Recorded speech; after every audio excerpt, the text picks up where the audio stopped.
Hey Pioneer, it's Mrs. Wills, your school librarian, and I am so excited that you are all starting our whole school read for this year.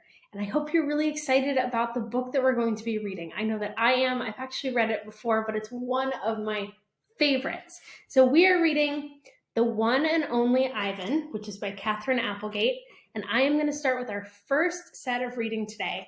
So we will start with our first chapter. And you'll notice as we read this book, the chapters are kind of not really chapters. They're more like a single page or a couple of pages. So you'll see as we read that the pages go across multiple little sets, but they're not really chapters. So you'll see. So here we go. Hello. I am Ivan. I am a gorilla. It's not as easy as it looks.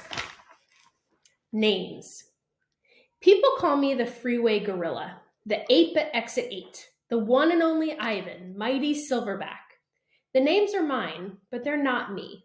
I am Ivan, just Ivan, only Ivan. Humans waste words. They toss them like banana peels and leave them to rot. Everyone knows the peels are the best part. I suppose you think gorillas can't understand you. Of course, you also probably think we can't walk upright. Try knuckle walking for an hour. You tell me, which way is more fun? Patience. I've learned to understand human words over the years, but understanding human speech is not the same as understanding humans. Humans speak too much. They chatter like chimps, crowding the world with their noise even when they have nothing to say. It took me some time to recognize all those human sounds, to weave words into things, but I was patient. Patient is a useful way to be when you're an ape. Gorillas are as patient as stones. Humans, not so much. How I look. I used to be a wild gorilla, and I still look the part. I have a gorilla's shy gaze, a gorilla's sly smile. I wear a snowy saddle of fur, the uniform of a silverback. When the sun warms my back, I cast a gorilla's majestic shadow. In my size, humans see a test of themselves. They hear fighting words on the wind, when all I'm thinking is how the late day sun reminds me of a ripe nectarine. I'm mightier than any human, 400 pounds of pure power. My body looks made for battle. My arms outstretched span taller than the tallest human. My family tree spreads wide as well. I am a great ape, and you are a great ape, and so are chimpanzees and orangutans and bonobos, all of us distant and distrustful cousins. I know this is troubling. I too find it hard to believe there is a connection across time and space, linking me to a race of ill-mannered clowns. Chimps. There's no excuse for them. The Exit 8 Big Top Mall and Video Arcade. I live in a human habitat called the Exit 8 Big Top Mall and Video Arcade. We are conveniently located off I-95, with shows at 2, 4, and 7, 365 days a year. Max says that when he answers the trilling telephone. Mac works here at the mall. He is the boss. I work here too. I am the gorilla. At the Big Top Mall, a creaky music carousel spins all day, and monkeys and parrots live amid the merchants.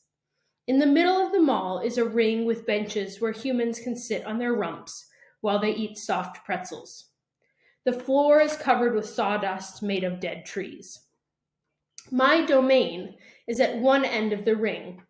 I live here because I am too much gorilla and not enough human. Stella's domain is next to mine. Stella is an elephant. She and Bob, who is a dog, are my dearest friends. At present, I do not have any gorilla friends. My domain is made of thick glass and rusty metal and rough cement. Stella's domain is made of metal bars. The sun bear's domain is wood. The parrot's is wire mesh. 3 of my walls are glass. One of them is cracked, and a small piece, about the size of my hand, is missing from its bottom corner. I made the hole with a baseball bat Mac gave me for my 6th birthday. After that, he took the bat away, but he let me keep the baseball that came with it. A jungle scene is painted on one of my domain walls. It has a waterfall without water, and flowers without scent, and trees without roots. I didn't paint it, but I enjoy the way the shapes flow across my wall, even if it isn't much of a jungle. I am lucky my domain has 3 windowed walls. I can see the whole mall and a bit of the world beyond, the frantic pinball machines, the pink billows of cotton candy, the vast and treeless parking lot. Beyond the lot is a freeway where cars stampede without end. A giant sign at its edge beckons them to stop and rest like gazelles at a watering hole. The sign is faded, the colors bleeding, but I know what it says. Mac read its words aloud one day. Come to the Exit 8 Big Top Mall and Video Arcade, home of the one and only Ivan, mighty Silverback. Sadly, I cannot read, although I wish I could. Reading stories would make a fine way to fill my empty hours. Once, however, I was able to enjoy a book left in my domain by one of my keepers. It tasted like termite.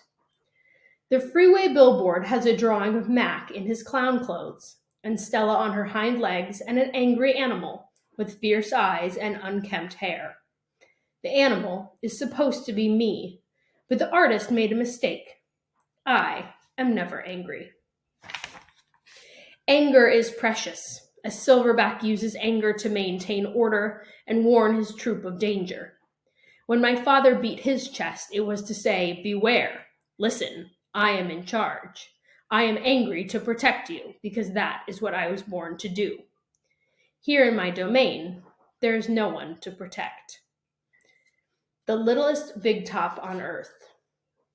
My neighbors here at the Big Top Mall know many tricks. They are an educated lot, more accomplished than I am. One of my neighbors plays baseball, although she is a chicken. Another drives a fire truck, although he is a rabbit. I used to have a neighbor, a sleek and thoughtful seal, who could balance a ball on her nose from dawn till dusk. Her voice was like the throaty bark of a dog chained outside on a cold night. Children wished on pennies and tossed them into her plastic pool. They glowed on the bottom like flat copper stones. The seal was hungry one day, or bored perhaps, so she ate 100 pennies. Mac said she'd be fine. He was mistaken. Mac calls our show the littlest big top on earth. Every day at 2, 4, and 7, humans fan themselves, drink sodas, applaud. Babies wail. Mac, dressed like a clown, pedals a tiny bike. A dog named Snickers rides on Stella's back. Stella sits on a stool. It is a very sturdy stool. I don't do any tricks. Mac says it's enough for me to be me. Stella told me that some circuses move from town to town. They have humans who dangle on ropes, twining from the tops of tents. They have grumbling lions with gleaming teeth and a snaking line of elephants, each clutching the limp tail in front of her. The elephants look far off into the distance so they won't see the humans who want to see them. Our circus doesn't migrate. We sit where we are, like an old beast too tired to push on. After our show, humans forage through the stores. A store is where humans buy things they need to survive. At the Big Top Mall, some stores sell new things, things like balloons and t-shirts and caps to cover the gleaming heads of humans. Some stores sell old things, things that smell dusty and damp and long forgotten. All day I watch humans scurry from store to store. They pass their green paper, dry as old leaves and smelling of 1,000 hands, back and forth and back again.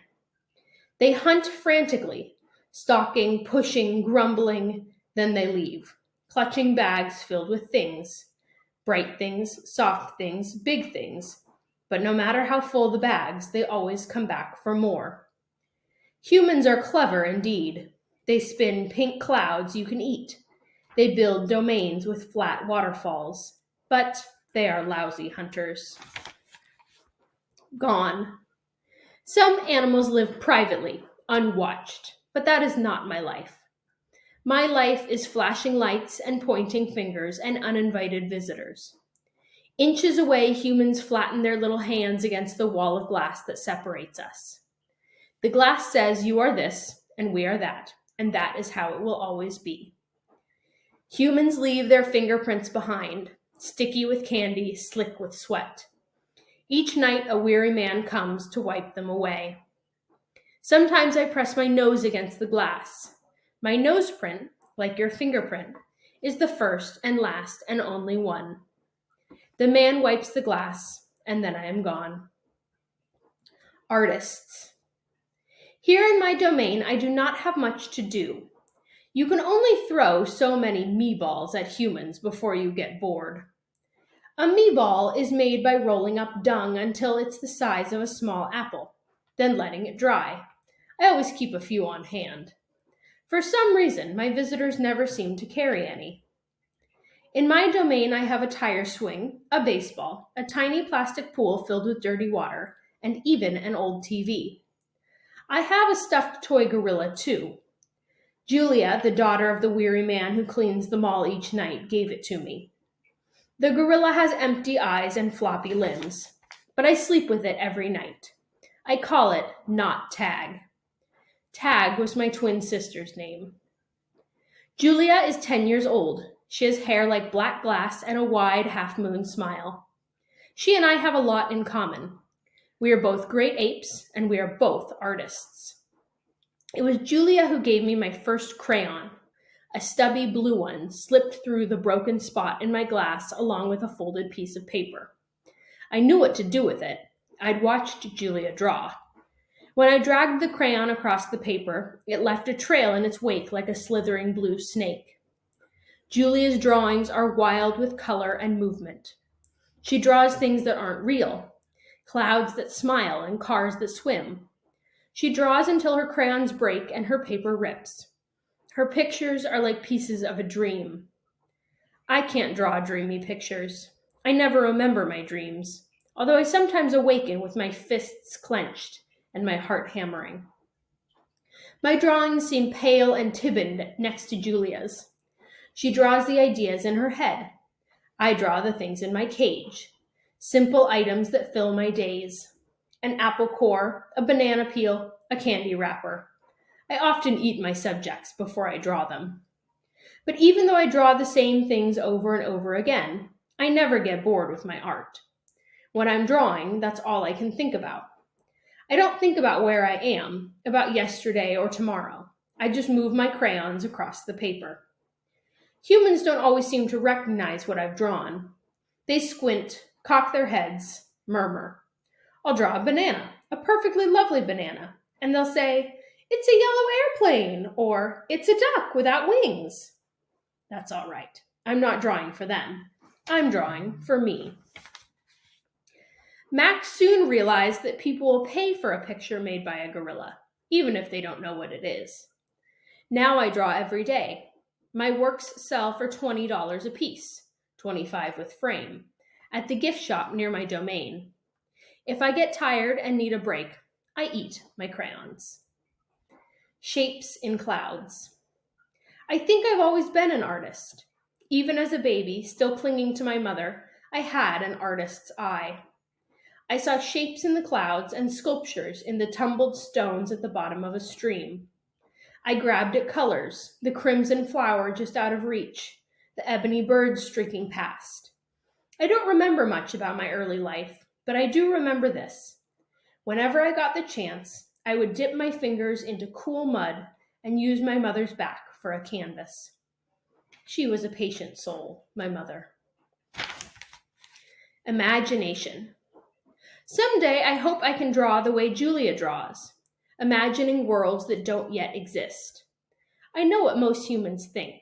They think gorillas don't have imaginations. They think we don't remember our pasts or ponder our futures. Come to think of it, I suppose they have a point. Mostly I think about what is, not what could be.